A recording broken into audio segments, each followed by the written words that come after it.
ஓவியம் கார்த்தி. இந்த வீடியோவில் பென்சில் டிராயிங்கை கொஞ்சம் விரிவாக பார்க்கலாம். போன வீடியோவில் பென்சில் டிராயிங்கில் ஸ்ட்ரோக்கெல்லாம் போடுறதை பற்றி சொன்னேன். அந்த ஸ்ட்ரோக்கெல்லாம் பயன்படுத்தி நேச்சுரல், அதாவது லேண்ட்ஸ்கேப் வரைகிறதுக்கு முதல்ல ப்ராக்டிஸ் பண்ணணும். என்ன காரணம்னு கேட்டால், லேண்ட்ஸ்கேப் வரைகிற போது ஒரு மரம், செடி, கொடி, மலை இதெல்லாம் போடுறப்போ ஒரு சின்ன தவறு தெரிஞ்சால் கூட டக்குன்னு காட்டி கொடுக்காது. அதையவே நம்ம ஒரு ஹியூமன் ஃபிகர் வரைஞ்சோம்னா கண்ணு சரியில்லை, காது சரியில்லை, நமக்கு படம் வராது அப்படின்னு நமக்கு ஒரு டிப்ரெஷன் வரும். அதனால ஆரம்பத்தில் இந்த மாதிரி லேண்ட்ஸ்கேப்பில் எல்லா விதமான ஸ்ட்ரோக்ஸும் போட்டு பழகிட்டு அடுத்தது அனிமல்ஸ் வரையணும். அனிமல்ஸில் ஒவ்வொரு மிருகத்தோட தலை, கழுத்து, உடம்பு எல்லாம் வித்தியாசப்படும். இது எல்லாம் நம்ம பழகி அதை முடிச்ச பிறகு அடுத்தது ஹியூமன் ஃபிகருக்கு போனோம், ரொம்ப நல்லா இருக்கும். அதனால ஆரம்பத்தில் ஃபஸ்ட்டு இந்த மரத்த சமாச்சாரத்தை கொஞ்சம் விரிவாக நல்லபடியாக ஒர்க் பண்ணுறதுக்கு ப்ராக்டிஸ் பண்ணுங்க. அதே மாதிரி இந்த வீடியோவில் மரங்களை பற்றி நிறைய சொல்கிறேன். மரம் அடிப்பக்கம் பெருசாகவும் மேலே போக போக குறுகி இருக்கும். கிளைகள்லாம் பலவித கோணங்களில் இருக்கும். அதே டைமில் ஒவ்வொரு மரத்துக்கும் ஒரு விதமான அப்பியரன்ஸ் உண்டு. வேப்ப மரம்னா ஒரு மாதிரி இருக்கும், அரச மரம்னா ஒரு மாதிரி இருக்கும், லாங் ஃபோலியனா ஒரு மாதிரி இருக்கும். அந்த மாதிரி ஒவ்வொரு மரத்துக்கும் ஒரு விதமான அப்பியரன்ஸ் உண்டு. ஸோ அந்த மரத்தையெல்லாம் உங்களுக்கு நான் ஒவ்வொரு மரத்தையும் தனித்தனியாக டிஃப்ரெண்ட் பண்ணி காட்டிட்டு அந்த மரத்தை ஃபஸ்ட்டு ஸ்ட்ரோக் ஆரம்பிக்கிறது எப்படி, ரெண்டாவது ஸ்ட்ரோக் போடுறது எப்படி, மூணாவது ஸ்ட்ரோக் போடுறது எப்படி அப்படின்னு உங்களுக்கு விரிவாக காட்டுறேன். அதை நீங்கள் பொறுமையாக நல்ல பயிற்சி எடுத்தீங்கன்னு வச்சுக்கோங்க. மரம் வரைகிறதுக்கு நல்லபடியாக நல்லா உங்களுக்கு வந்துருச்சுன்னா எந்த சீனரியிலையுமே லேண்ட்ஸ்கேப்பில் மரம், செடி, கொடி இல்லாத லேண்ட்ஸ்கேப் இருக்காது. நீங்கள் மரத்தை பார்த்தீங்கன்னா மரத்தில் இத்தனை தான் இருக்குதான்னு ஆச்சரியப்படுவீங்க. அதனால இந்த வீடியோவில் விரிவாக அதை பற்றி நான் சொல்ல போகிறேன். இப்போ நாம் சார்கோல் பென்சிலில் ஒரு மரம் வரைகிறத பார்க்க போகிறோம். சார்கோல் பென்சிலில் டிப்பை நான் பிளேடில் லேசாக பட்டை பண்ணிக்கிட்டேன். ஸ்கெட்ச் பண்ணிக்கிட்டு அந்த ஸ்ட்ரோக்கெல்லாம் இப்போ பட்டையாக போட போகிறேன்.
ஸ்ட்ரோக்கெல்லாம் ஒரு சைடு 45 டிகிரி சாஞ்சிருக்கிற மாதிரி ஸ்ட்ரோக்ஸ் போடலாம்.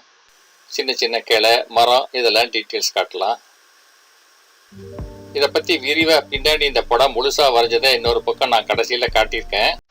அதை பாருங்கள். இது சும்மா உங்களுக்கு ரஃபாக ஒரு ஐடியாவுக்கு தான் இதை காட்டியிருக்கேன்.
மரத்தின் அடிபாகம் பெருசாகவும் மேலே போக போக குறுகி இருக்கணும். கிளைகள்லாம் உங்களுடைய விருப்பத்துக்கு நீங்க எப்படி வேணாலும் மாத்தலாம். ஆனா எப்படி இருந்தாலும் அந்த அடிபாகம் அகலம் குறுகல்ங்கிறத கீப் அப் பண்ணிட்டே வரணும். ஸ்டேஜ் பை ஸ்டேஜா உங்க கற்பனைக்கு தகுந்தபடி அந்த மரத்தோட கிளைகளை எல்லாம் மாத்திட்டு வரலாம். முதல்ல லைட் ஸ்ட்ரோக்ஸ், அப்புறம் டார்க் ஸ்ட்ரோக்ஸ். எடுத்தோடனே டார்க் வைக்க கூடாது, லைட்ல இருந்தா டார்க் போகணும். பாருங்க, இந்த படத்துல ஸ்ட்ரோக்ஸ் நல்லா கவனிங்க. ஒரு ஸ்ட்ரோக்கு, 2 ஸ்ட்ரோக்கு, 3 ஸ்ட்ரோக்கு, ஃபைனலா எல்லாம் சேர்த்து அதை மரமா உருவாக்குறோம். எடுத்தோன்னே டார்க் வச்சிடக்கூடாது. அந்த ஸ்ட்ரோக்கினுடைய ஸ்பீடு, எங்க ப்ரெஷர் கொடுத்துருக்கோம், அதெல்லாம் நல்லா கவனிங்க.